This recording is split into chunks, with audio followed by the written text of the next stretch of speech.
It should have been the easiest thing for every single member of Congress. It should have been the easiest thing for the Speaker of the House. It should have been the easiest thing for the President of the United States to release all the information, every single file, on behalf of these American women. I proudly rise today in a bipartisan effort to release the Epstein files, finally, after 5 administrations have covered it up. Earlier today, I attended the press conference where the survivors, they're not victims, the survivors of Jeffrey Epstein's sexual abuse and sex trafficking told their stories. And they told stories about how it started back in 1991, 1996, and they continued on through the decades. And they told stories about how they told someone and tried to get help. They told the FBI, and they weren't listened to. And they told law enforcement, and no one did anything. And these women don't just number a few. These women number around 1,000 women. And they are victims of something that's unthinkable. And this should have never, ever happened. This was the biggest fight I think I've seen in Washington, D.C. This is my 5th year here. And this was a fight that we should have never had to wage. It should have been the easiest thing for every single member of Congress. It should have been the easiest thing for the Speaker of the House. It should have been the easiest thing for the President of the United States to release all the information, every single file, on behalf of these American women. These American women aren't rich, powerful elites. They do not have someone paying for their airline tickets or paying for their trips or paying for their expenses every time they try to do something to get this information out. These are your average Americans.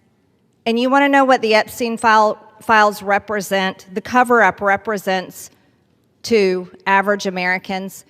It represents the failures of the federal government and Congress to the American people. And that is what people rose up about in 2024. They wanted and demanded transparency from their government and for Americans finally to be put first.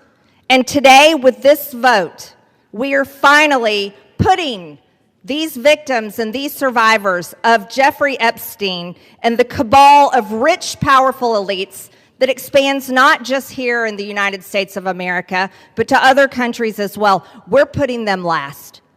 And that is exactly what Americans want.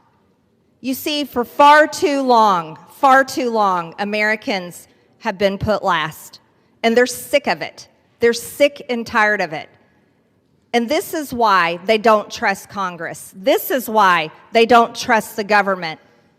And here's the problem. All of these women who have suffered in shame for years and years and years, women who were terrified, women who were intimidated, women who were threatened, just like Virginia Giuffre. And now she's dead. And these women should have never faced that for this information to come out.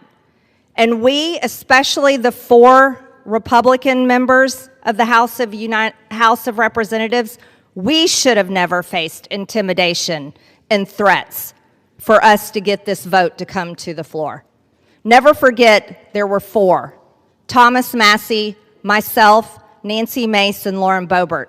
We had to sign a discharge petition, and we had to fight through intimidation, and we had to endure it for months to push that discharge petition finally to 218 to get this vote to come out. This is what the American people are sick of, and rightfully so. Now, where does this go from here? The question will remain, will the Department of Justice release all the information? Will a judge in New York release the information? Will the CIA release the information? And will foreign governments release their information?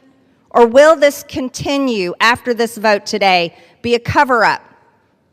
a cover-up of the rich, powerful elites that bond together in sex and human trafficking abuse and all types of global business that enriches them but never serves Americans.